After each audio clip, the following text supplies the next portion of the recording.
The winter sun was dipping behind the towering skyline, painting the horizon in streaks of gold and crimson.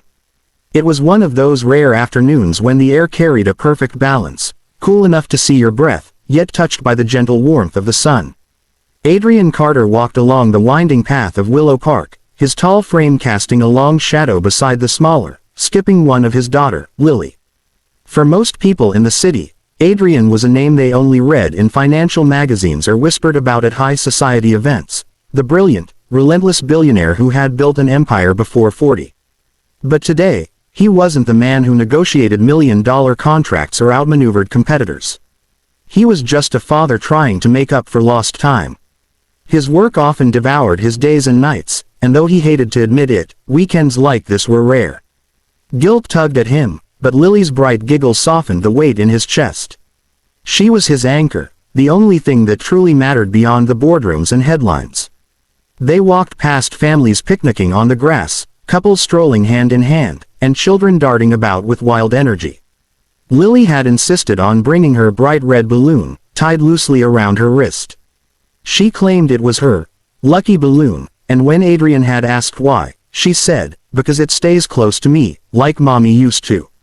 Those words had silenced him for a moment, his heart squeezing in quiet ache. His late wife's absence was a wound that never fully healed, but he forced a smile for Lily's sake. A sudden breeze swept through the park, rustling the bare branches overhead. In a flash, the string slipped from Lily's small wrist, and the balloon danced toward the open sky.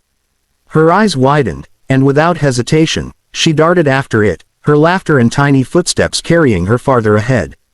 "Lily, slow down," Adrian called, his voice echoing through the open space.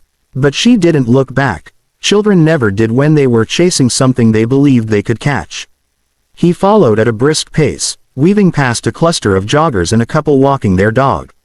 The balloon bobbed higher, catching the last rays of sunlight, while Lily's ponytail bounced with each determined step. Adrian kept his eyes on her, his long strides closing the gap, until one moment, she was there, and the next, she wasn't. It was as if the crowd had swallowed her whole. Panic rose instantly, hot and sharp, gripping his chest in a way he hadn't felt since the night his wife took her last breath. His head turned frantically in every direction. The park was alive with movement, families talking, children shouting, music drifting from a street performer nearby, but none of it mattered. All he could think was, "She's gone." His voice, usually deep and controlled, cracked when he shouted her name again. Lily. 100 terrible thoughts slammed into him at once. What if she had wandered into the street? What if someone had taken her? His eyes scanned the park like a desperate hawk, searching for that small frame, that bright jacket she wore. Then, through the blur of motion and noise, he saw her. By the fountain near the park's center, Lily stood with her hand wrapped around the finger of a woman he didn't recognize. The stranger was kneeling beside her, speaking softly, her posture protective yet gentle. The woman's coat was a warm shade of brown, her hair catching the light in soft waves, and though Adrian couldn't hear her words, he saw Lily's face. No tears, no fear, just a shy, almost relieved smile. The world seemed to narrow, noise fading until all that remained was the sight of his daughter safe. His feet moved before his mind caught up, each step faster, harder, until the crunch of gravel under his shoes filled the air. As he approached, the woman lifted her gaze to meet his. For a brief moment, he felt something strange, a flicker of recognition he couldn't place, a warmth in her eyes that felt unreasonably familiar. Lily turned toward him, her small hand still clutching the stranger's finger. "Daddy," she said softly, as though she'd been waiting for him to arrive, "she told me you're braver than you think." The words stopped him mid-step. They weren't random, not to him. They were the exact words his wife used to whisper whenever the weight of life threatened to crush him, back in the days when she was alive. Words he hadn't heard in years, words he had never told anyone else. And now, here they were, spoken by a stranger to his daughter. Adrian stood there, his breath caught in his throat, still processing the words that had just left his daughter's lips. He looked down at Lily, then up at the stranger again, searching for something. A connection, a reason, anything that explained how she knew. Her eyes met his steadily, not in challenge, but in calm acknowledgement. They were warm, a deep brown that seemed to hold both kindness and something unspoken, something shadowed. Up close, he could see the faintest hint of freckles across her cheeks and the kind of gentle expression that could calm even the most restless child. "Do I know you?" he asked at last, his voice lower, more careful this time. The woman shook her head slowly, a faint smile tugging at the corners of her lips, but there was a trace of hesitation there too, as if she was choosing her words carefully. "No," she said softly, "I don't think so. I was just walking through the park when I saw her alone by the fountain. She looked a little frightened, so I stayed with her until someone came." Adrian's jaw tightened slightly, but not out of anger. He was relieved, immensely relieved, but his mind wouldn't stop circling back to that one phrase. "You told her I'm braver than I think," he said, his gaze fixed on her. "Why?" The woman's smile was gentle but unreadable. It seemed like something she needed to hear. It was an answer, but not the whole answer. Adrian could feel it. Years in the business world had taught him how to detect when someone was holding back, and this woman was holding something close to her chest. Meanwhile, Lily hadn't moved from her side. The little girl clung to her like she'd known her for years, her fingers curled around the woman's coat. That alone was strange. Lily was polite but shy with strangers. Even among people Adrian knew well, it usually took her a long time to open up.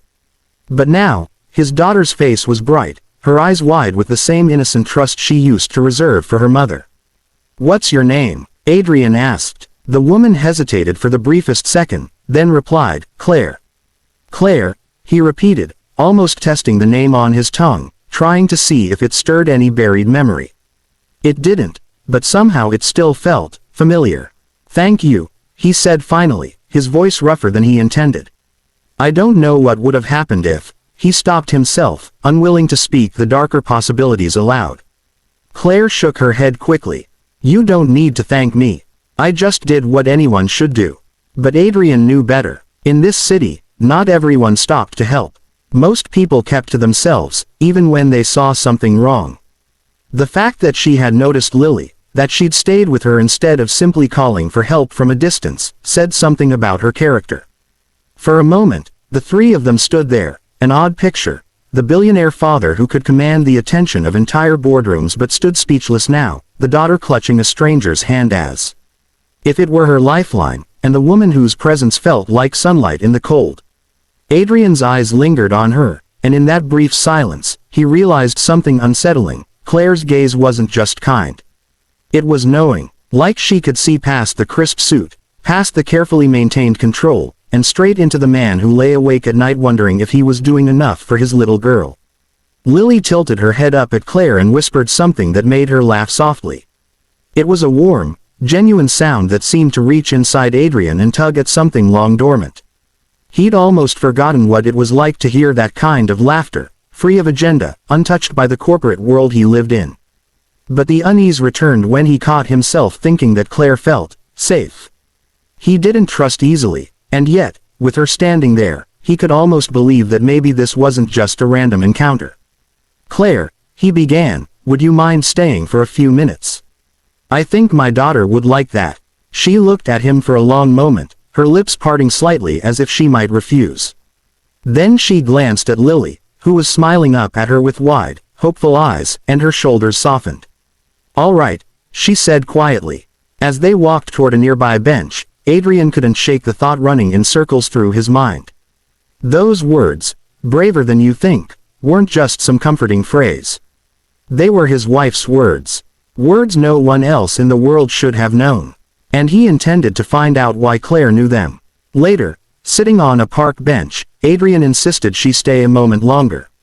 The woman introduced herself as Claire, a teacher who happened to be in the park grading papers. She never explained how she knew the phrase. When it was time to leave, Claire knelt to hug Lily, and Adrian caught the quiet words she whispered. "Your mom loved you so much, sweet girl. She's still watching." Adrian's chest tightened. His late wife's name slipped from Claire's lips as if she had always known it. He opened his mouth to ask the questions that burned inside him, but Claire only smiled gently and walked away, disappearing into the crowd. Lily waved, giggling, as Adrian stood rooted in place. The city noise faded, leaving him with only the sound of his daughter's voice and the haunting warmth of the stranger's message. For the first time in years, Adrian didn't feel entirely alone. Adrian leaves the park carrying Lily, his heart still echoing with the stranger Claire's words, "Braver than you think." They were the same words his late wife once used to give him courage, and hearing them again felt like fate's quiet reminder that he is stronger than his doubts. Though he may never see Claire again, her presence had touched both him and Lily in a way he couldn't explain. As the city lights flickered on, Adrian felt a renewed sense of purpose, knowing that no matter how uncertain life became, he would face it with courage, for his daughter's sake and in honor of the love he once had.